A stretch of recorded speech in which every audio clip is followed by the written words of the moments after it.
I caught my fiance in bed with my best friend. What are you gonna do? Cry? He mocked. I just smiled and left. This morning, my phone was full of missed calls from both of them. Hello everyone. Thank you for being here with me today. Before I begin my story, I'd love to know which city you're joining us from. Please feel free to share in the comments. Now, let me take you into this story. I still can't believe I'm saying this out loud. My hands are shaking as I think about it, but not from sadness anymore. No, this is pure, ice-cold rage. It all started a few weeks ago, and my phone hasn't stopped buzzing since. My life, the one I had so carefully built, the one that looked so perfect from the outside, was a beautiful, complete lie. Let me give you some background so you understand. My name is Audrey, I'm 34. And until that night, I was engaged to Garrett. We'd been together for 3 years, engaged for 6 months, and I thought my life was perfectly mapped out. He was handsome, charming, the kind of man my mother absolutely adored. We were that couple, the ones whose pictures on social media probably made everyone else a little bit sick with envy. Our wedding was just 4 months away, a beautiful autumn ceremony at a vineyard we'd been planning for what felt like forever. And then there was Paige. My best friend. My maid of honor. We'd known each other for 15 years, since we were awkward 16-year-olds trying to figure out who we were in the high school cafeteria. She was more than a friend, she was the sister I never had. We'd been through everything together, first heartbreaks, college graduations, even the funeral for my father a few years back. She held my hand through the entire service. I trusted her with my life. Was, being the key word in all of that. Looking back, of course, there were signs. Little red flags, tiny little things that made my stomach twist for a second before I pushed the feeling down, telling myself not to be ridiculous. You know how it is. You don't want to see what's right in front of you. You tell yourself you're being crazy, insecure. It's just so much easier to believe the lie. It started subtly, about 4 months ago. Garrett suddenly got this huge health kick.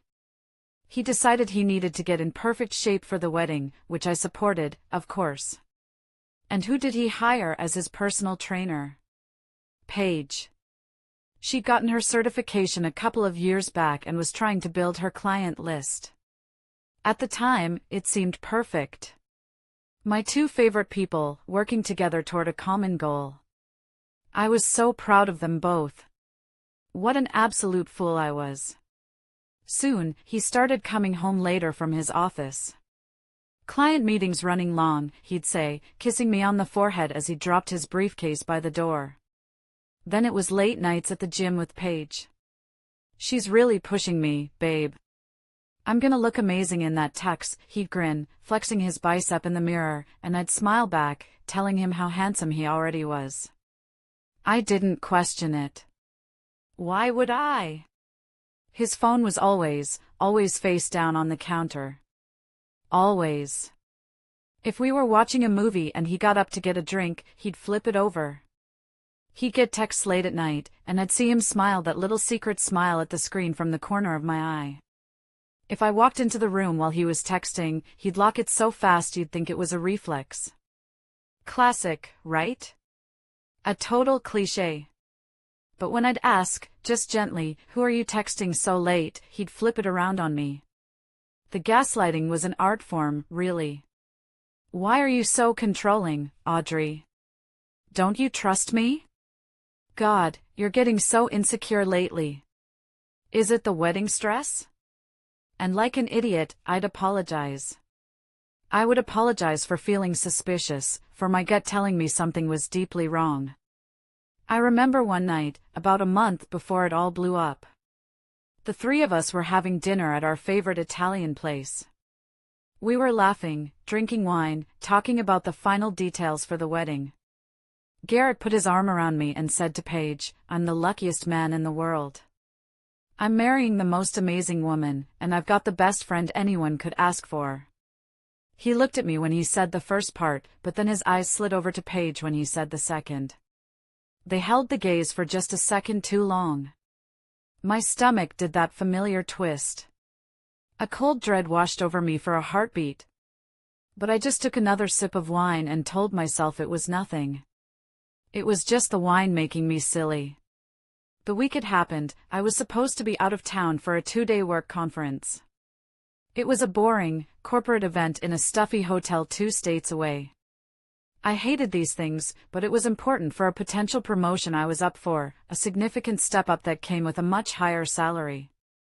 Garrett had been so supportive, helping me pack my suitcase and telling me to go knock him dead. Paige had even sent me a text that morning, "Good luck. You're gonna kill it. Wish I could be there to cheer you on." The memory of that text, knowing what she was really cheering for, makes me physically ill now. The conference was a drag, just as I expected. Endless PowerPoint presentations and lukewarm coffee in paper cups. I spent the first day counting the hours until I could go back to my quiet hotel room, order an overpriced club sandwich from room service, and call Garrett. We talked that night, a perfectly normal conversation. He said he was just at home, watching a game on TV, missing me like crazy. He sounded tired. I know why now. He must have been exhausted. But things have a funny way of working out, don't they? The main keynote speaker for the second day had a family emergency and had to cancel at the last minute. The whole conference schedule got moved up, and suddenly, everything was over by noon on the second day instead of wrapping up in the evening. My boss, a decent guy named Mr. Henderson, told us all to just head home early. "Enjoy the extra day off, folks," he said with a wave. I was ecstatic. A whole extra day and a half with Garrett before the weekend. I felt like I'd won the lottery. The drive was about 4 hours, and I spent the whole time buzzing with excitement. I pictured the look on his face when I walked through the door. I put on our favorite playlist, a cheesy mix of 80s rock we'd made together, and sang along at the top of my lungs. The world felt bright and full of possibility. I decided to make it a real surprise. I wouldn't even text him that I was on my way. I imagined us having a romantic, spontaneous evening together. About 30 minutes from home, I pulled off the highway and went to that nice little market we both love, the one with the imported cheeses and fancy crackers. I bought a bottle of his favorite Cabernet, some prosciutto, a wedge of brie, all the things for a perfect, cozy night in. As I was checking out, my phone buzzed. It was a text from him. "Sleep well, my love. Miss you like crazy." I smiled, my heart feeling so full it could burst. I typed back, "Miss you more. Can't wait to be home." I felt a little pang of guilt for the white lie, telling him I'd be home tomorrow, but I knew it would be worth it for the surprise. I pulled onto our quiet, tree-lined street just after 10 p.m. It was dark, peaceful. The lights in our house were on, which was good. He was home. I felt that little flutter of happiness, that comfortable feeling of coming home to the person you love. I parked in the driveway, gathered the grocery bag in my suitcase, and walked to the front door, fumbling for my keys in my purse, my mind already on that bottle of wine. And that's when I saw it. It wasn't in our driveway. It was parked 2 houses down, under the deep shade of an old oak tree, almost completely hidden from view. But there was no mistaking it. A cherry red Mustang. Paige's car. My first thought wasn't suspicion. It was confusion. What is she doing here so late? My brain, bless its naive little heart, started scrambling for logical explanations.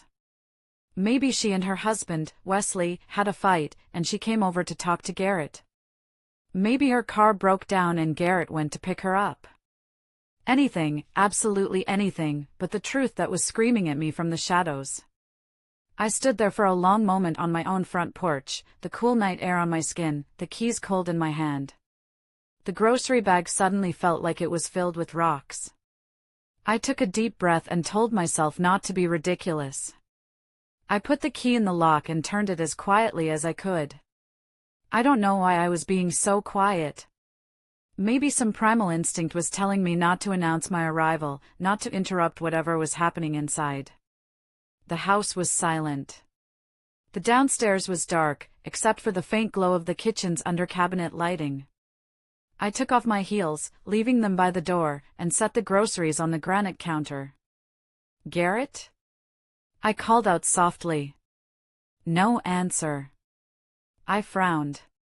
His car was in the driveway. He had to be home. Then I heard it. A sound from upstairs. A low murmur, then a soft laugh.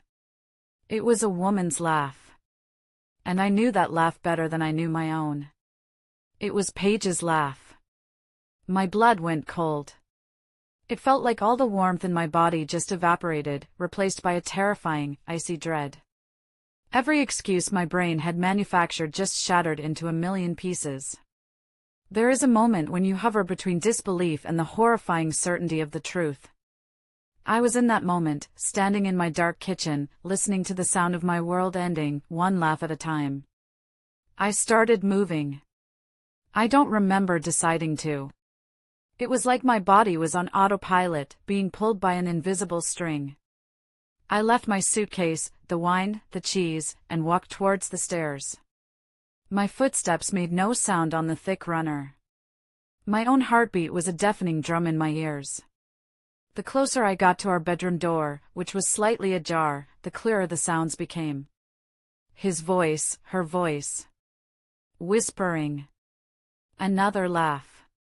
And then a sound that made my stomach clench so hard I thought I would be sick. The rhythmic creak of our bed. Our bed. The one we picked out together at Pottery Barn. The one where we talked about our future, our kids, our dreams. My hand was shaking as I reached for the doorknob. For a split second, I thought about turning around. Just walking out the door, getting in my car, and driving until I ran out of gas. Pretending I had never come home. But I couldn't. I had to see. I had to know for sure. I pushed the door open. And there they were. Tangled together in our white linen sheets. The room was dimly lit by the bedside lamp, casting long shadows on the walls that made them look like grotesque monsters. They didn't see me at first. It took them a second that stretched into a painful, suffocating eternity. Paige saw me first. Her eyes widened in genuine horror, her mouth opening in a silent "oh." She scrambled to pull the sheet up to her chin, a useless gesture of modesty. Garrett turned, and his face was a mask of pure shock, his mouth hanging open. I just stood there, framed in the doorway, unable to move, unable to breathe.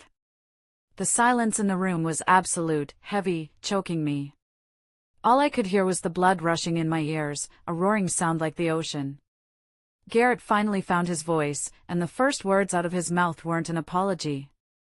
They were an accusation. "Audrey, what are you? You're not supposed to be home until tomorrow." As if my early arrival was the real crime here. Paige started stammering, her voice trembling, tears already welling in her eyes. "Oh my God, Audrey. I'm so sorry, this isn't, we can explain." But I wasn't looking at her. I was looking at the man I was supposed to marry in 4 months. The man I loved with my whole being. And as I watched him, his shock melted away, replaced by something else. Something ugly and twisted. A defensive arrogance. A smirk started to play on his lips. He sat up, the sheet pulled around his waist, and he looked me right in the eye, a challenge in his gaze. And then he said the words that would echo in my head for weeks, the words that lit the match of my rage and burned down the last remnants of my love for him. "What are you gonna do?" he sneered, his voice dripping with contempt. "Cry?" Something inside me snapped. The shock, the horror, the heartbreak, it all vanished, replaced by a sudden, terrifying calm. It was the kind of calm that comes before a hurricane. I didn't cry. I didn't scream. I didn't throw the lamp at his head, though God knows I wanted to. I slowly reached into my purse and pulled out my phone. The flash was startlingly bright in the dim room, making them both flinch. I took one picture. Then another. And another. They tried to cover themselves, shouting my name, but it was too late. I had my proof. Crystal clear. I lowered the phone and looked at them one last time, their faces now a mixture of panic and fury. "Thank you," I said, my voice even and steady, which surprised even me. "Thank you for making this so easy." Then I turned around and walked out of the room. I walked down the stairs, my back straight, my head held high. Behind me, I could hear Garrett yelling, his voice cracking with rage. "That's it? You're just going to walk away? Audrey! Get back here, you coward!" I stopped at the front door. I didn't turn around. I just spoke into the silence of the house. "No," I said, my voice echoing slightly in the foyer. "I'm just getting started." I slipped on my shoes, picked up my purse, and walked out the front door, leaving my suitcase, the expensive groceries, and the smoking ruins of my life behind me. I didn't look back. I drove. I don't even remember the first 10 minutes of it, my mind was a complete, merciful blank. Then the shaking started, my whole body trembling uncontrollably, my knuckles white on the steering wheel. But still, no tears. Just this, hollow, vibrating rage that settled deep in my bones. I ended up at one of those generic, roadside motels you see off the highway. The kind with a flickering neon vacancy sign and carpets that have seen better decades. I paid for a room in cash, locked the deadbolt and the chain behind me, and sat on the edge of the stiff, scratchy bedspread. The room smelled like stale cigarette smoke and bleach. I stared at the popcorn ceiling, watching the headlights of passing cars dance across it in a hypnotic, silent rhythm. The phone, which I'd placed on the nightstand, remained silent for the first few hours. They were probably still in shock, scrambling to figure out their next move, trying to spin a story where they weren't the villains. I didn't sleep. I just sat there in the dark, the images from the bedroom playing on a relentless loop in my head. Garrett's smirk. Paige's panicked eyes. The betrayal was so profound, so complete, it felt less like a heartbreak and more like a death.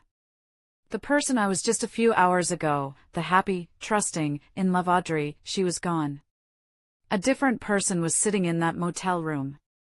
A colder, harder person. And she was making a plan. The first buzz from my phone came around 3 a.m. I ignored it. Then another. And another. By the time the weak morning sun started to filter through the cheap, thin curtains, my phone was having a full-blown seizure on the nightstand. I finally picked it up. 47 missed calls from Garrett. 23 from Paige. And the texts, oh, the texts were a masterpiece of pathetic, self-serving desperation. "Paige, Audrey, please, please call me. We need to talk. It was a horrible mistake. I love you. Don't throw away our friendship. Garrett, babe, where are you? Are you okay? Please don't do anything crazy. I can explain everything. It wasn't what it looked like. Paige, please don't tell Wesley. I'm begging you, Audrey. You'll ruin my life. He can't know. Garrett, this is my fault, not hers. Yell at me, scream at me, just please come home so we can talk this out like adults." And my personal favorite, a text from Garrett around 7 a.m., when his panic was clearly turning to anger, "You better not ruin my life over this. I swear to God, you'll regret it." Ruin his life? The audacity was breathtaking. I didn't respond to any of them. I just sat there, scrolling, a strange sense of detachment washing over me. They thought I was going to break down, have a hysterical fit, make a scene. They underestimated me. They mistook my kindness for weakness. But here's the thing they didn't know. This wasn't the first time my gut had screamed at me. And while I had been pushing my suspicions down, a small, rational part of my brain had started quietly preparing for the worst. About a month ago, I had been trying to find a tax document on our shared iPad and I stumbled across something. Garrett was still logged into his Messenger account. He was usually so careful, but he'd slipped up. And what I saw made my blood run cold. Messages between him and Paige. Not just a few. Months and months of them. They'd been meeting up at the gym for their personal training sessions, which were anything but. They talked about my work schedule, my business trips, the times I'd be out of the house visiting my mother. They were planning their sordid hookups around my life. The best part? He'd been paying Paige for these sessions using our joint credit card. My money. Paying my best friend to sleep with my fiance. The sheer, unmitigated gall of it all.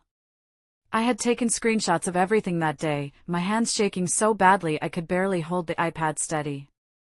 I saved them all to a secure, password-protected folder in the cloud, telling myself I was being crazy, that I'd probably delete them in a week and laugh at my own paranoia. But I never did. And now, sitting in that dingy motel room, I was so incredibly grateful for that moment of foresight. I had receipts. Literal, actual receipts. So, while they were blowing up my phone with their pathetic pleas and empty threats, I was already in motion. My first call wasn't to a friend or my sister. It was to my bank. I got a wonderfully helpful woman named Brenda on the line. I calmly explained that I needed to separate my joint accounts immediately due to, let's call it, irreconcilable differences. I moved my half of our savings, money I had earned from my salary and a small inheritance from my grandmother, into a new, private account. I had her freeze the joint credit card and remove Garrett as an authorized user on my personal cards. Brenda must have heard this story 1,000 times. There was no judgment in her voice, only efficient sympathy. You got it, honey, she said in a warm, motherly tone. We'll take care of everything on our end. You just take care of yourself. Next, I sent a single, mass email. It went to the wedding venue, the caterer, the photographer, the florist. The subject line was simple: wedding cancellation, Audrey and Garrett. The body was just as brief. Due to unforeseen circumstances, the wedding scheduled for October 12th is cancelled. Please consider this email as formal notification. I knew I'd lose some deposits, but it was a small price to pay for freedom. I spent the rest of the morning methodically untangling our lives. I changed the passwords on every single one of my accounts, streaming services, online shopping, even the electric bill. It was a tedious, strangely cleansing process. With every new password I created, I felt a little bit of my old life sloughing off, making way for whatever came next. They were still trying to reach me, of course. The calls had turned into voicemails, each one more frantic than the last. I listened to one from Garrett, just out of morbid curiosity. He was crying. Actual, sobbing tears. Audrey, I love you, he choked out. I made the biggest mistake of my life. I was weak. Please, please just talk to me. It was a great performance. Too bad I had months of messages that proved his love was a convenient lie. I deleted the voicemail and blocked both their numbers. Silence. For the first time in what felt like an eternity, my phone was quiet. The silence was beautiful. It was the sound of me taking back control. The rage was still there, a low, steady burn in my chest. But now, it had a purpose. It was fuel. They thought I would crumble. They had no idea I was just laying the foundation for their destruction. I knew they wouldn't give up that easily. Around noon, there was a sharp knock on my motel room door. I froze. I ignored it. Then the knocking got louder, more insistent. Audrey! I know you're in there. I saw your car. Open the door. It was Garrett. His voice was muffled through the cheap wood, but the arrogance was still there. I walked over to the peephole. He was standing there, his hair a mess, his face pale and strained. Paige was hovering behind him, her face red and swollen from crying. She wouldn't meet my eye, even through the peephole. They looked pathetic. I felt nothing. No pity, no lingering affection. Just a cold, hard emptiness where my heart used to be. I didn't open the door. I just stood there, watching them through the distorted lens. He knocked again, harder this time, making the door rattle in its frame. Audrey, for God's sake. Don't be so childish. We need to talk about this. Childish? He had the nerve to call me childish? The man who was screwing my best friend in our bed just hours ago? I almost laughed out loud. Instead, I just stayed silent, my back pressed against the wall, waiting for them to give up. After another 5 minutes of knocking and calling my name, they finally did. I watched them walk away, their shoulders slumped in defeat. Garrett kicked the tire of his expensive car before getting in. Good. Let them feel a fraction of the frustration I was feeling. That's when I knew I couldn't stay there. They knew where I was.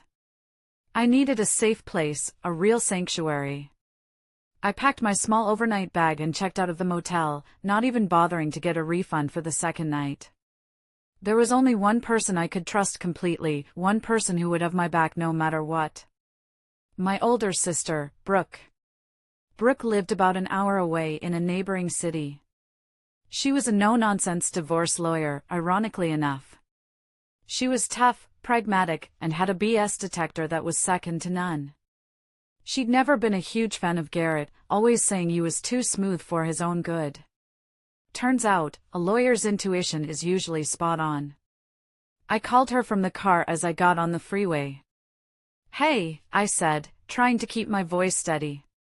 Can I come stay with you for a bit? A few days, maybe? Of course, she said immediately, no questions asked. That was Brooke. Solid. Dependable. Then, after a pause, she added, her voice softening, is everything okay? You sound weird. And that's when the dam broke. The tears I hadn't shed, the screams I hadn't screamed, they all came out in one gut-wrenching, ugly sob. I had to pull over to the side of the road, onto the gravel shoulder, because I couldn't see through the flood of tears. I told her everything. The whole sordid, ugly story. The gym, the late nights, the text messages, walking in on them, Garrett's sneer. Everything. She listened patiently, the only sound on her end being her quiet, steady breathing. She didn't interrupt, she just let me pour it all out. When I finally finished, hiccuping and gasping for air, there was a long silence on the line. Then she said, her voice dangerously calm and laced with steel, that son of a bitch. Okay. You drive here. Drive carefully. When you get here, we're going to have a glass of wine, and then we are going to burn their worlds to the ground. Arriving at Brooke's house felt like reaching a sanctuary. She opened the door before I was even out of the car, wrapping me in a fierce hug that felt like it could hold my broken pieces together. I must have looked a wreck. I felt like one. She steered me inside, sat me down on her comfortable couch, and handed me a glass of water, which I drank gratefully. Her home was calm and orderly, a stark contrast to the chaos in my head and my life. We sat up late that night, a bottle of expensive red wine between us. For the first time, I showed someone the screenshots I had saved. As Brooke scrolled through them on my phone, her expression hardened. As a divorce lawyer, she'd seen her fair share of infidelity, but this was her little sister. This was personal. The sheer arrogance, she muttered, shaking her head. They documented their own downfall, Audrey. From a legal standpoint, these are gold. The next day, just as I predicted, Garrett and Paige tried a new tactic. They started trying to get to me through other people. My phone, which I'd unblocked just to see what would happen, started lighting up with texts from mutual friends. Hey, Garrett's really worried about you. He says there was a huge misunderstanding. Paige is a complete mess. She says she made a terrible mistake and just wants a chance to apologize. They were trying to control the narrative, painting me as the unstable, emotional woman who had run off after a simple misunderstanding. That's when I decided it was time to deploy my first real weapon. Paige had a husband. Wesley. A quiet, kind man who worked as an architect. He adored Paige. He thought the sun shone out of her. He had just helped her finance the expansion of her home gym. And he deserved to know who he was married to. The thought of telling him made me sick to my stomach. I was about to detonate a bomb in the middle of this innocent man's life. I wrestled with it for hours, pacing back and forth in Brooke's guest room. Brooke was firm. "He has a right to know, Audrey," she said, sitting me down. "He's living a lie. The kindest, most respectful thing you can do for him is to tell him the truth. Let him make his own decisions based on facts, not fiction." She was right. So, with a deep breath and a heavy heart, I found his number in my contacts and sent him a simple text. "Wesley, this is Audrey. I know this is out of the blue, but there's something urgent we need to talk about in person. It's about Paige and Garrett." He responded almost immediately. "Is everything okay?" "Not really," I typed back, my fingers trembling slightly. "Can you meet me for coffee tomorrow morning?" We agreed to meet at a small, neutral coffee shop halfway between Brooke's house and his office. I spent the rest of the night feeling anxious, rehearsing what I would say. There's no easy way to tell someone their entire life is a lie. I made physical copies of the most damning screenshots and put them in a plain manila envelope. I felt like a spy in some cheap movie, but as Brooke said, it was better to have physical proof that he could look at on his own time. The next morning, I saw him sitting at a small table in the back of the coffee shop. He looked worried, his brow furrowed. I walked over, my heart pounding against my ribs. "Wesley," I said softly. He stood up, a gentleman as always. "Audrey. What's going on? Is Paige okay?" His first thought was for her. It broke my heart a little. "Paige is fine," I said, my voice flat. "Please, sit down." We sat in an awkward silence for a moment after ordering our coffees. He was looking at me expectantly, his kind eyes filled with concern. I decided to just rip the Band-Aid off. There was no gentle way to do this. "Wesley," I began, my voice shaking slightly despite my best efforts. "I'm so sorry to be the one to tell you this. There's no easy way to say it. For the past few months, Paige and Garrett have been having an affair." His face went completely blank. It was like he didn't even process the words. He gave a small, nervous laugh. "What? No. That's not possible. You must be mistaken. They're just friends." "I wish I was," I said, my voice thick with an emotion I couldn't name. I pushed the manila envelope across the table. "I walked in on them 2 nights ago. In my bed. This is what I found on our shared iPad." "I'm sorry." He stared at the envelope as if it were a venomous snake. For a long moment, he didn't touch it. Then, with trembling hands, he opened it and pulled out the printed pages. I watched his face as he read.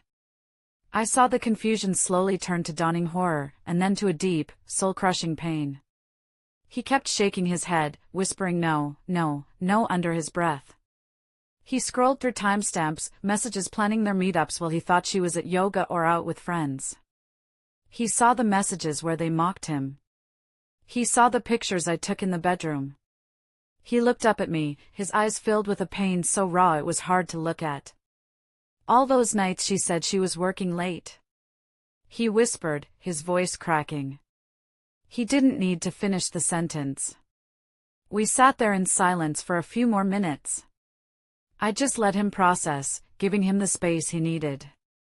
Finally, he looked at me, his eyes now hard as stone. The pain was still there, but it was being forged into something else. Rage. Cold, hard rage. Thank you for telling me, Audrey, he said, his voice low and dangerous. I need to go. He stood up, leaving his untouched coffee on the table, clutching the envelope in his hand like it was a weapon. And in that moment, I knew that whatever happened next, I was not the only one on a mission of revenge. I didn't hear from Wesley for the rest of the day, but I knew he was a man with a plan. Meanwhile, the campaign to paint me as the villain continued. I got a call from my mother, who was frantic. Audrey, honey, what's going on? Garrett called me. He was crying his eyes out. He said you had a big fight and just left. He's worried sick about you. I had to sit down. The absolute nerve of him, to call my mother and play the victim. Mom, I said, my voice tight with fury. He is lying to you. I am safe. I am with Brooke. I will explain everything later, but please, do not believe a single word that man says to you. He is not who you think he is. But the real show, the one that truly turned the tables, started the next morning. Paige was a fitness influencer, of sorts.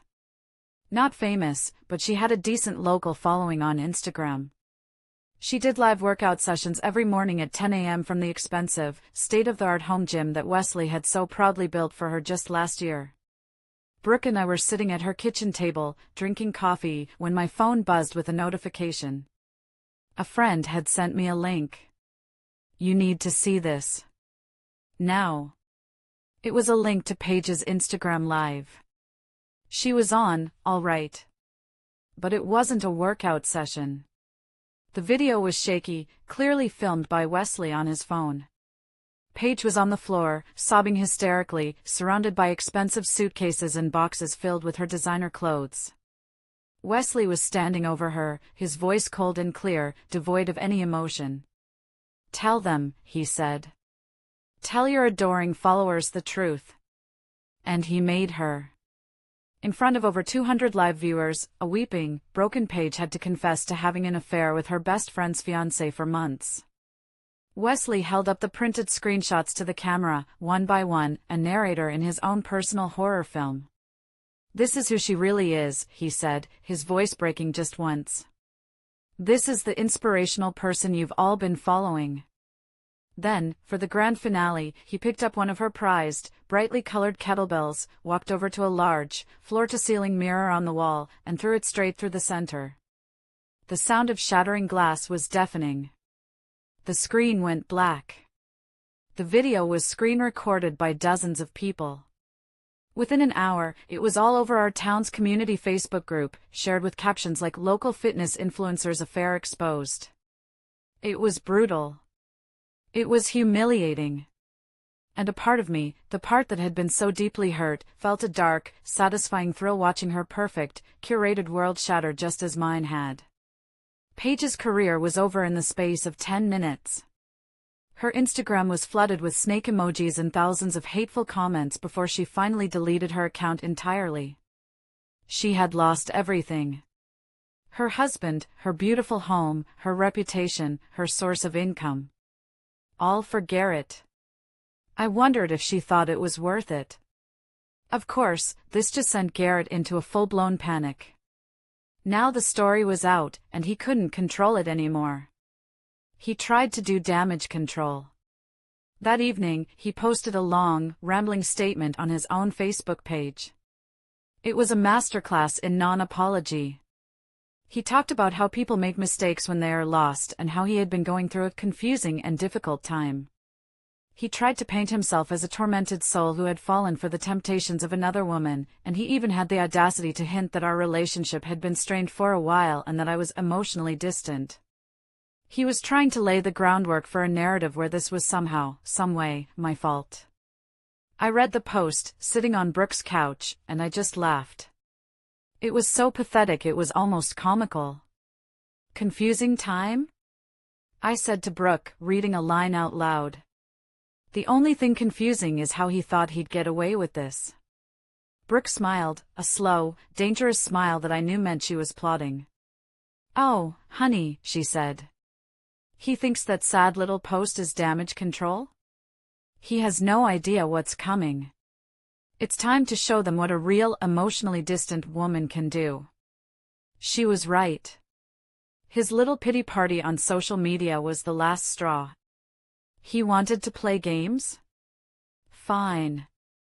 I was ready to end it.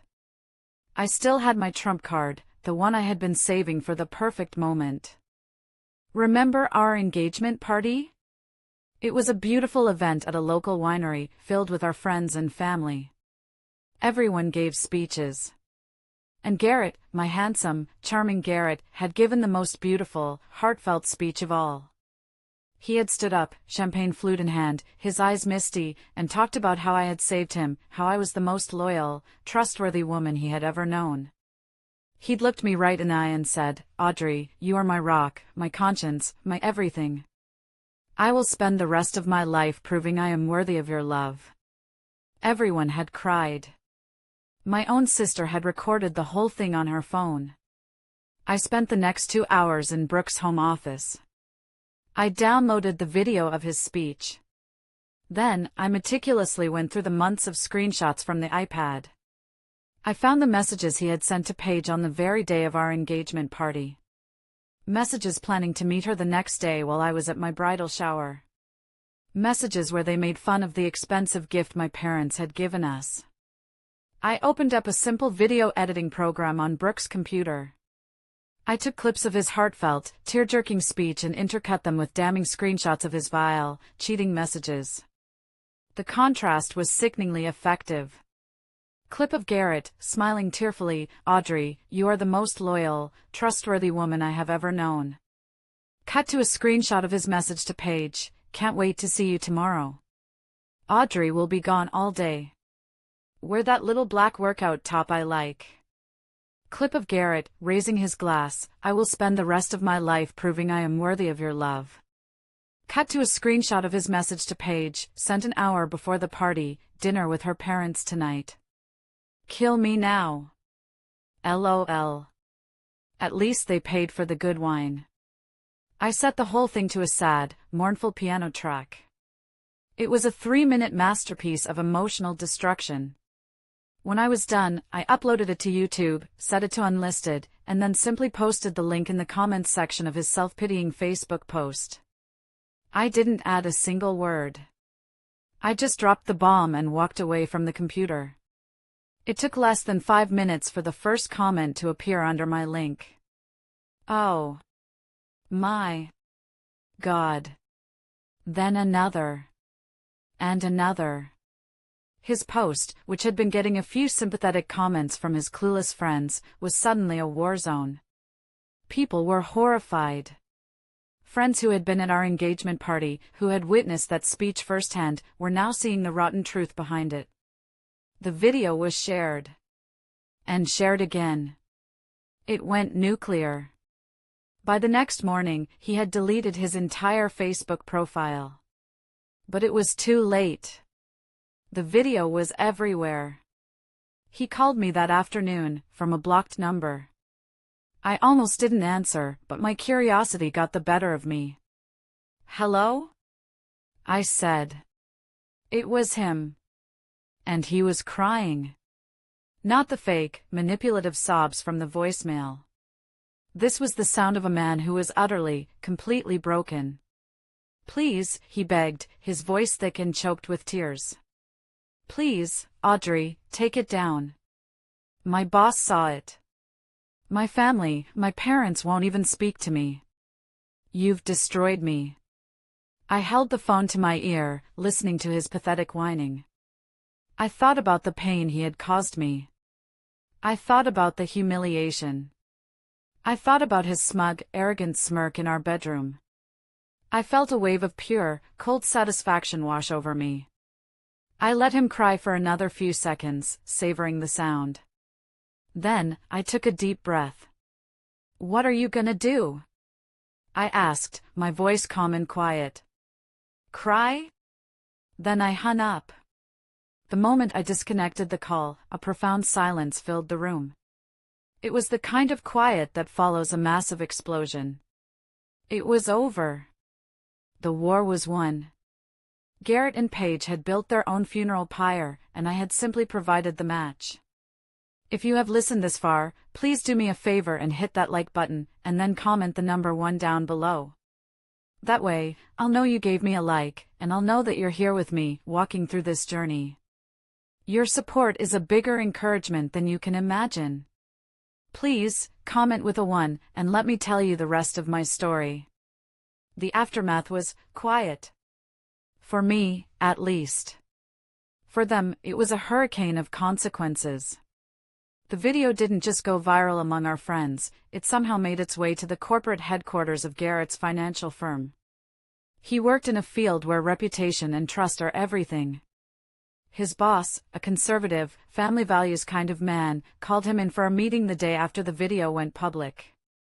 I heard through the grapevine, our town was small, after all, that Garrett was placed on indefinite leave, pending a review.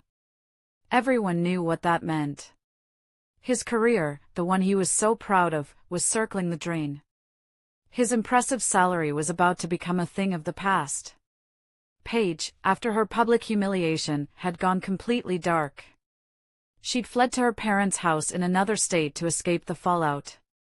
Wesley had immediately filed for divorce, and with the mountain of evidence I had provided him, Brooke told me his lawyer was going to have a field day. There would be no amicable split. Wesley was going for blood, demanding the house and a significant portion of their assets, and honestly, I couldn't blame him. My own life, in contrast, became a whirlwind of practical, forward-moving tasks.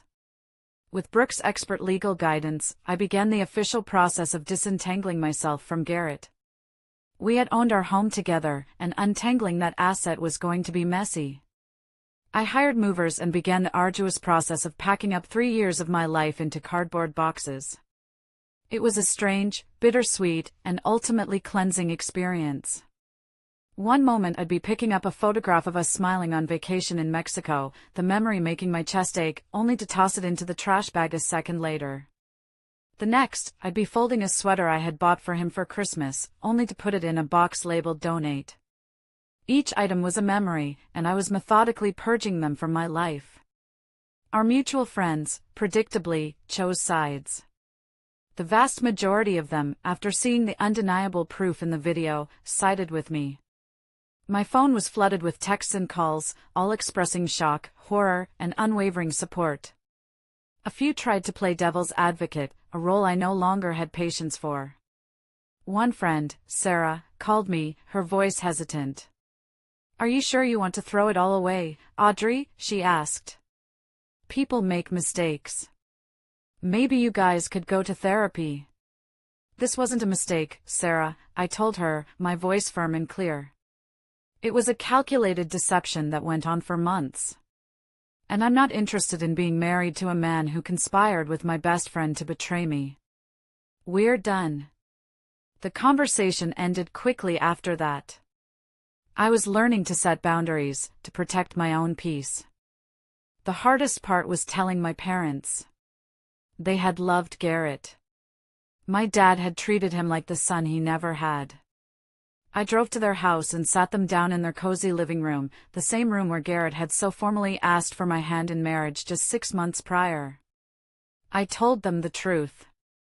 I didn't show them the video, it was too cruel, but I told them everything else. My mother cried, her hand flying to her mouth in shock. My father, a quiet, stoic man, just sat there, his face grim, his jaw tight. When I was done, he just stood up, wrapped me in a tight hug, and said, "I'm so sorry, sweetheart. We're here for you. Whatever you need." In that moment, I was so grateful for their unwavering love. It was the anchor I needed in the storm. A few weeks after the explosion, once I was settled into a new apartment across town, the dust began to settle. The constant calls and texts had stopped. The drama had faded into an ugly memory. The quiet was a relief, but it was also loud. The silence of my new apartment felt vast and empty. I had spent so many years building a life around another person, I had almost forgotten how to be alone. The first week, I tried to cook dinner and burned the pasta because I was just staring at the wall, lost in thought. I'd turn on the TV and not register a single thing that was happening on the screen. There were nights I'd just lay there, staring at the ceiling, not sad, not angry, just numb. Healing, I was learning, wasn't a straight line. It was messy and unpredictable. I threw myself into my work. The promotion I had been up for before all this happened came through, and I buried myself in the new responsibilities. It was a good distraction. But at night, the loneliness would creep in. I would cook dinner for one, watch TV alone on my new couch, and go to bed in a bed that felt far too big for just one person. About a month after I moved out, I was at a coffee shop near my new place, trying to work on a presentation, when I saw him. Garrett. I almost didn't recognize him. He had lost a significant amount of weight, his face was gaunt, and he had dark circles under his eyes. He looked haunted. He was standing in line, and he hadn't seen me. My first instinct was to grab my things and run out the back door. But then I stopped myself. Why should I run? I had done nothing wrong. So I stayed put, pretending to be engrossed in my laptop. But of course, he saw me. His eyes widened, and for a second, he looked like he was going to turn and leave. But he didn't. He got his coffee and then, to my dismay, he started walking towards my table. My heart started to pound, a familiar fight-or-flight response kicking in. I kept my eyes glued to my screen, refusing to acknowledge him. "Audrey," he said, his voice raspy and weak. I looked up slowly, my face a carefully constructed mask of indifference. "Garrett.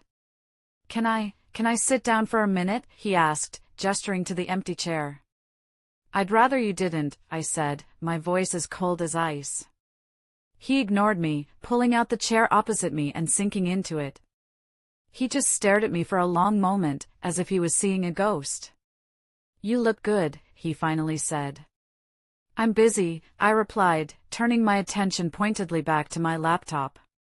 I wanted to say I'm sorry," he stammered, his eyes welling up with tears. "What I did, it was unforgivable. I know that. And what you did, well, I guess I deserved it." I stopped typing but didn't look up. "Is that all?" "No," he said, leaning forward slightly, his voice dropping to a desperate whisper.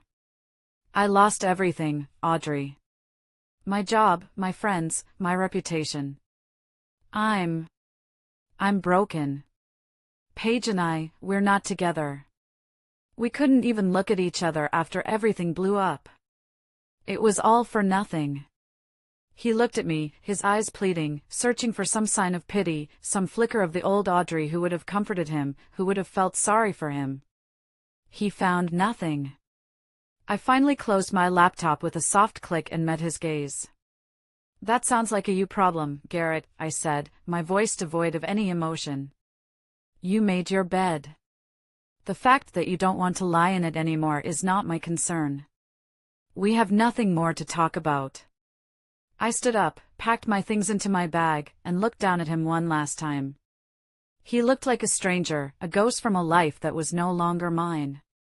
"Goodbye, Garrett," I said.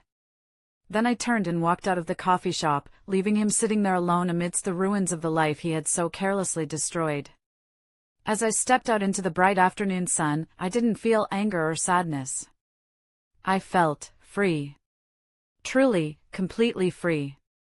Life began to find a new, quieter rhythm. The sharp edges of the betrayal started to soften, not because I was forgiving them, but because I was focusing on myself. It wasn't about forgetting, it was about accepting what happened and moving forward. I started doing things for myself, things I'd put on the back burner when I was with Garrett.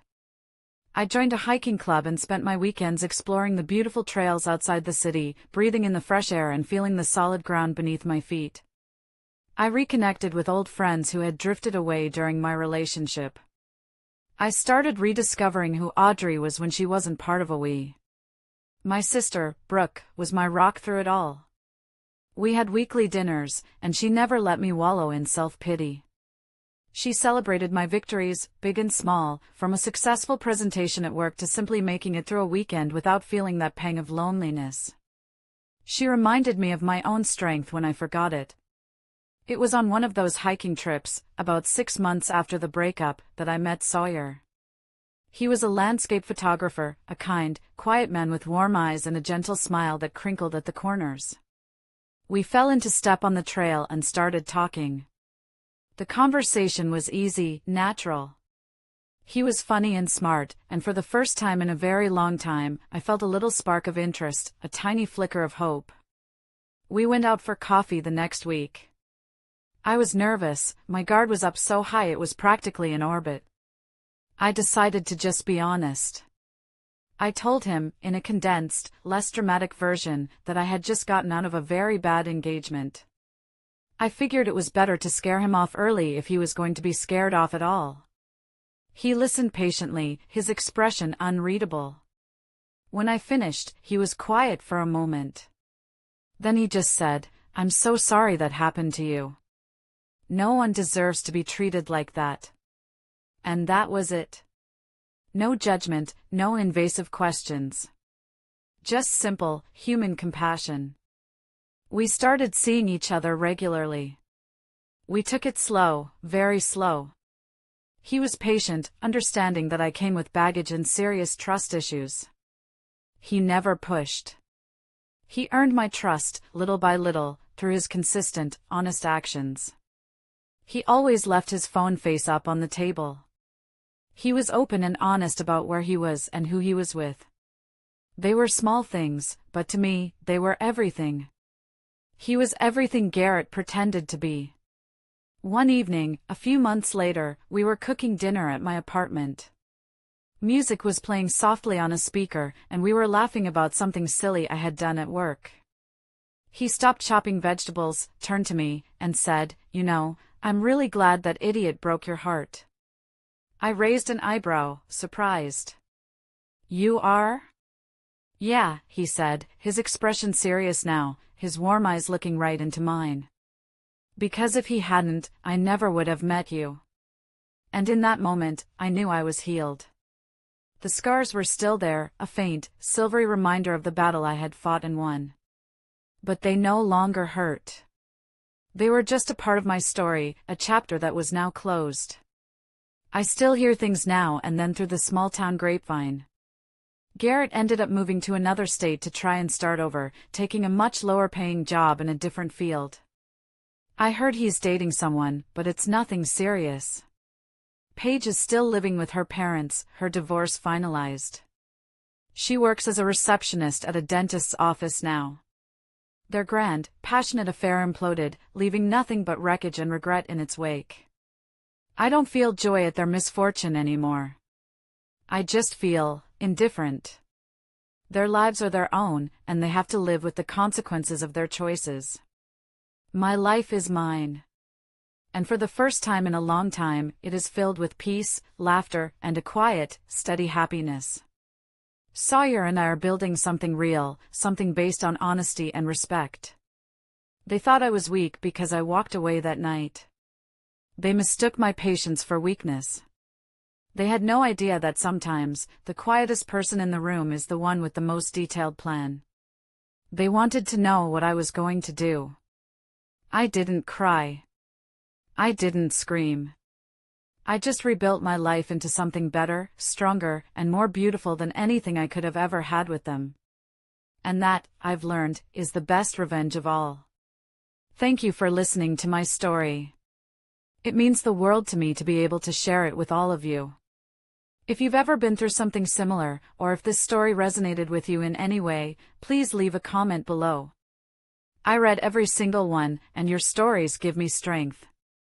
And if you think someone else needs to hear this, please feel free to share it. Sometimes, just knowing you're not alone is all the strength you need to start over.